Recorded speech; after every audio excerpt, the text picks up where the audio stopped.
भरत का तो कोई दोष भी नहीं था, पर सारी अयोध्या, हमने शुरू में भी बताया, सारी जनता भरत को ही आरोपित करने लगी कि तुम्हारे चलते भगवान राम वनवास गए, तुमको तुम्हारी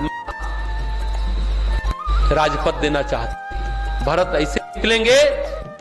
सब लोग उनको थू थू कर रहे थे। भरत ने जरूर सोचा होगा कि मुझे राजगद्दी चाहिए, जरूर भरत निकलेगा। बताओ, आपस में अयोध्यावासी चर्चा करते थे, हां तक कि राम के दोस्त निषाद जब मालूम हुआ तो भरत के विरुद्ध उन्होंने सेना सजा ली। भले ही हम अयोध्या की सेना से जीत ना पाए, परंतु लड़ाएंगे, जरूर मनाएंगे, क्योंकि भरत जी पैदल चले हैं राम को मनाने।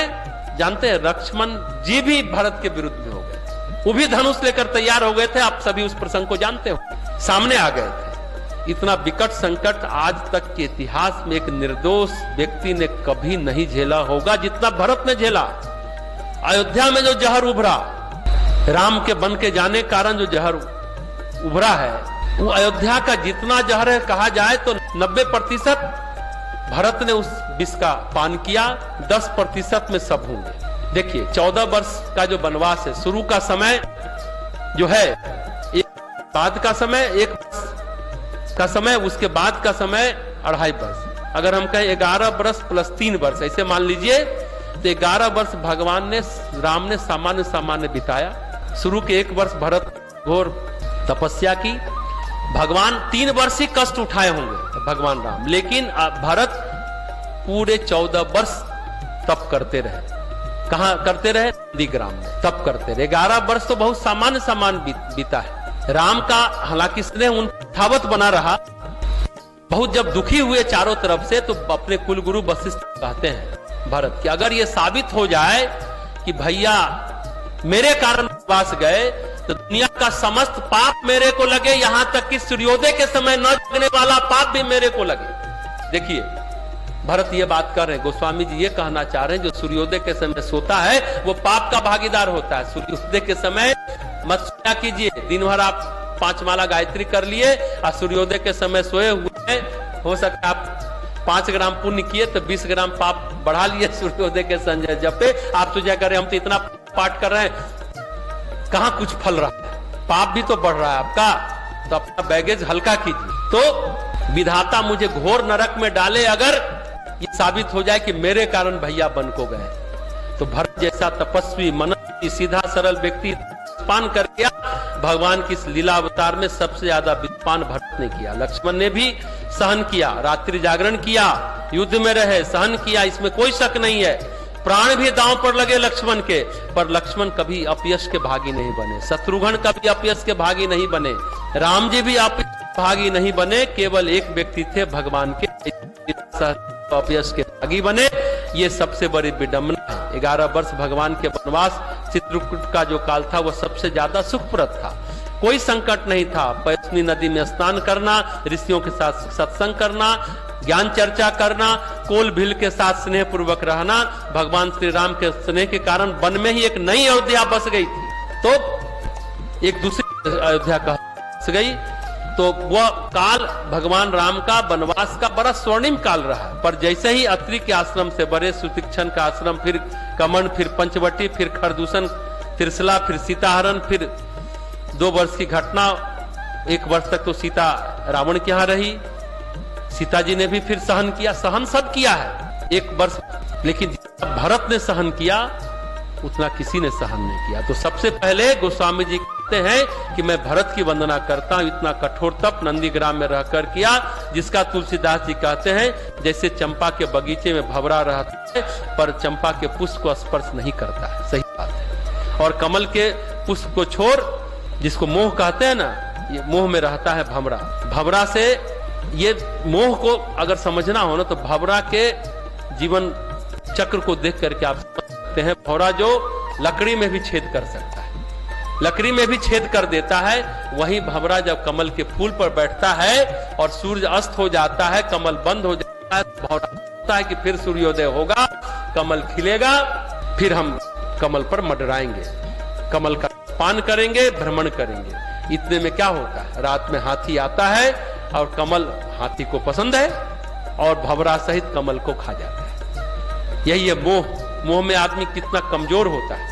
मोह सकल व्याधि कर मूला। मोह से बढ़कर के कोई आधी व्याधि, जितना शूल, जितना संकट है, जितना कांटा है, सब मोह के कारण पैदा होता है। जितनी स्ट्रेस है, जितना टेंशन है, जितनी बीमारियां, आधी और व्याधि, शारीरिक बीमारी और मानसिक बीमारी मोह के कारण, आसक्ति के कारण ही पैदा होती है। भंवरा की कथा समझ करके हम सहज समझ सकते हैं। भंवरा काष्ठ को भेद सकते, वह भंवरा कमल की पंखुड़ियों को भेद नहीं पाता मोह के कारण। ऐसा होता है मोह। ऐसा आया तो गोस्वामी जी कहते हैं, पहले मैं वंदना करता हूं भरत की, इतना नियम व्रत किसी ने इतना तप नहीं किया। 3 तपस्वी माने जाते हैं। एक पार्वती की तपस्या, अपर्णा पत्ता खा के रहती थी, पत्ता बिछा के सोती थी, पत्ता पहनती थी, पत्ता ओढ़ती, अपर्णा।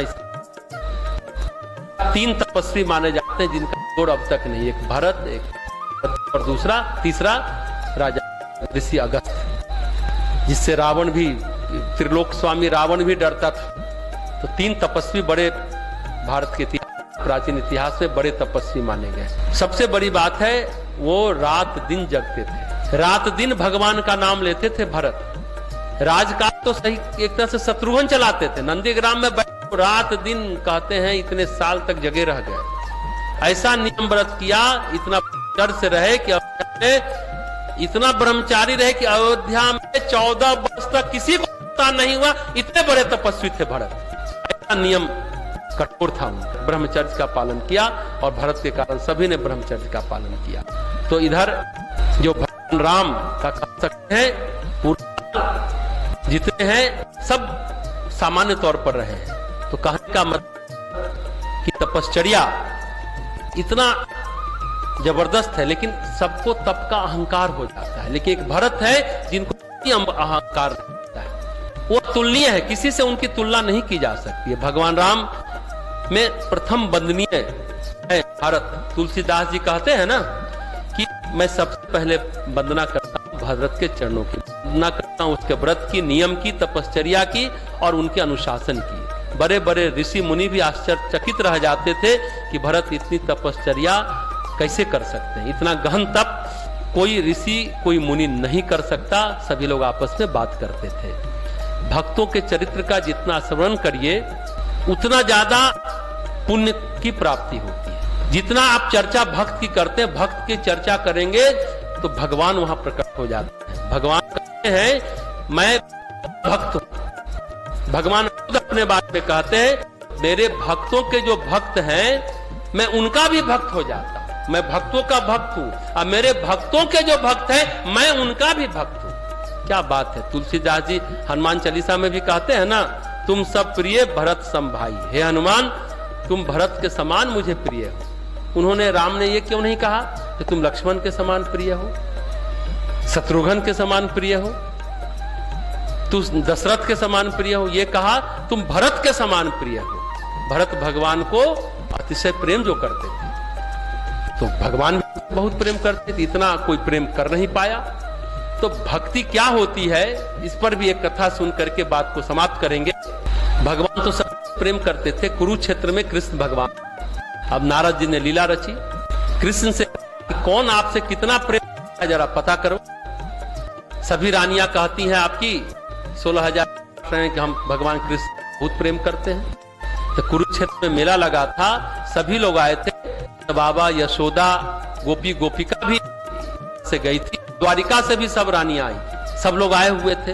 तो वृंदावन के भी सारे लोग थे, द्वारिका के भी सारे लोग थे, लेकिन दोनों का प्रेम कृष्ण से है। द्वारिका के लोगों का भी और वृंदावन के लोगों का भी, लेकिन दोनों के प्रेम में एक अंतर है। द्वारिका का प्रेम रजस भरा है और वृंदावन के प्रेम में सत्व भरा है, सत्व गुण भरा है। सब लोग आए थे, कुरुक्षेत्र में भीड़ लगी हुई थी। भगवान कृष्ण ने खबर भिजवाया, द्वारिका से लोग आए हुए हैं, नंद बाबा यशोदा से कहो कि अभी हमसे मिलने ना आए, क्योंकि द्वारिका के जो नर नारियां हैं, रानियां हैं, वृंदावन के लोगों के महत्व को नहीं समझेंगे। वे नहीं समझेंगे कि वे कितना प्रेम से भरे हुए हैं। ये लोग भी हमसे प्रेम करते हैं, इन द्वारिका के लोग भी प्रेम करते हैं, लेकिन इनके प्रेम में अभिमान बहुत है। बार बार भगवान के प्रेम की चर्चा करते हैं और कहते हैं मेरे बाबा मैया जितना प्रेम करते थे उतना कोई कर नहीं सकता, वो गोपी जितना प्रेम करती थी उतना कोई नहीं कर सकता। तो रानियां कहती थी ऐसा क्या, वृंदावन के प्रेम में क्या है जो हम नहीं कर सकते। अहंकार हमेशा यही सोचता है कि ऐसा क्या है जो हमारे पास नहीं है। अहंकार बहुत अच्छा वाक्य है। अहंकार हमेशा यही सोचता है कि ऐसा क्या है जो हमारे पास नहीं है। यही द्वारिका में रहने वाली सारी रानियां यही सोचती थी। तो भगवान ने नारद के द्वारा लीला रची, द्वारिका के वैद्य क्या लीला रची कि कृष्ण जी को बुखार हो गया। सारे वैद्य द्वारिका के जुट गए, कोई ठीक नहीं कर पाया। नारद ने कहा जो लीला रची कि जो इनसे प्रेम करता है वो अपने चरण की धूल इसके कंठ और माथे पर लगा दे तो भगवान कृष्ण हो जाएंगे। पूरे द्वारिका में सब जानते हैं जो आए हैं मेला में, भगवान तो अवतार है, भगवान है। अब कौन भगवान को अपने पैर की धूली लगा करके उनके माथे पर लगाएगा अपना धूल, कौन पाप करेगा। द्वारिका में एक व्यक्ति नहीं मिला जो धूल लगाए। सभी ने कहा हम सब कर सकते हैं पर अपने पैर की धूल लगाकर पाप नहीं इकट्ठा कर सकते, हम तो नरक चले जाएंगे। फिर नारद जी ने सोचा चलो वृंदावन के लोग आए हैं, नंदगांव बरसाना के भी लोग हैं, वृंदावन के भी लोग हैं। नारद ने कहा यह भी अगर धूल लगाओगे तो दंड के भागी बनोगे। सारे लोग तैयार हुए कि मुझे 100 नरक की यातना मिले, लेकिन मेरे प्रिय मेरे आराध्य कृष्ण अगर स्वस्थ हो जाते हैं तो मुझे कोई दिक्कत नहीं है। सभी ने एक स्वर से कहा नरक ही तो जाना है। ऐसे करोड़ों करोड़ हम लोग भोग लेंगे, लेकिन भगवान कृष्ण ठीक हो जाए, इस बात क्या हो सकती है। कृष्ण ने कहा यह है वृंदावन, यह है बरसाना, यह है नंदगांव। से कहलाया, बाबा से मैया से कहना वो यहां न आए, उनसे मिलने हम कल स्वयं पास आएंगे।